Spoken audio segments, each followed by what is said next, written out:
Hey Cities Church, Kenny Ortiz here. In this video, we are going to be in the second chapter of Peter's first epistle. And I love this chapter because it is just jam-packed with lots of wisdom. Peter gives us sort of several mini exhortations throughout the chapter.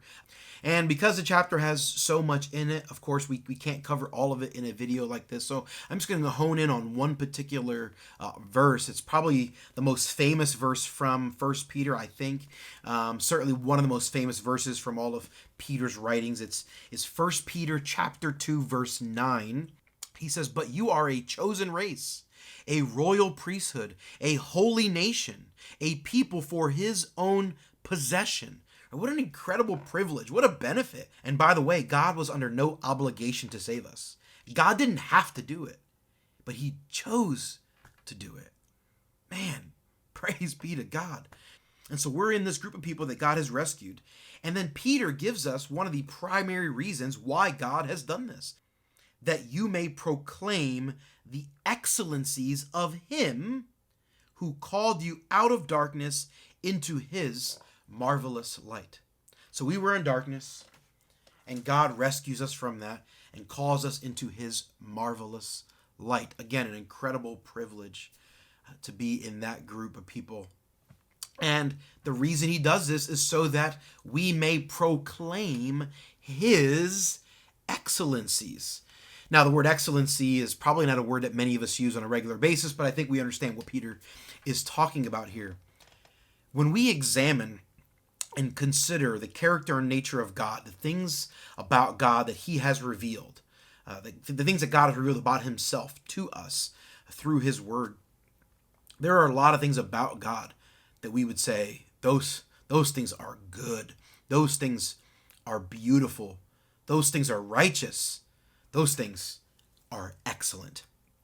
God has many excellencies. And we can do this in a lot of different ways, right? We can proclaim his excellencies with our mouths, with our thoughts, with our prayers, with our choices day in and day out, the way we spend our money, the way we treat people, right? The way we correspond with people, the way we serve, the way we love, the way in which we choose to fight against our own sin and our own selfish ambitions and selfish propensities, right? There are so many different ways in which we can say, we believe God is excellent and he is worthy of all of our effort and all of our trust and all of our affection. When we proclaim his excellencies, I think there are three things that happen. Well, there's probably a lot more than three, but three that stand out to me immediately as I was thinking and praying about this earlier today. Number one, evangelism takes place, right? When we proclaim his excellencies, both in word and deed, people who don't know him come to know Christ, right? They hear the gospel or they see it proclaimed, and many of them will come to faith in Christ. Secondly, God is pleased. I believe God takes incredible pleasure when we proclaim his excellencies, again, both with our words and with our actions. And then the third thing I think that happens when we proclaim God's excellencies is that it fills us with joy. In fact, the most satisfying thing, the most joyful thing you could ever do in this life is to proclaim his excellencies. When the glory of God is on display in your life through your words and through your actions, that is the moment in which you will be filled with the most joy. The obligation and the privilege of the Christian life is to proclaim his excellencies. It is both an obligation and it is a privilege.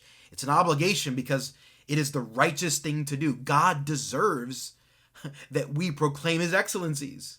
And it is a privilege. It is the thing that satisfies us the most.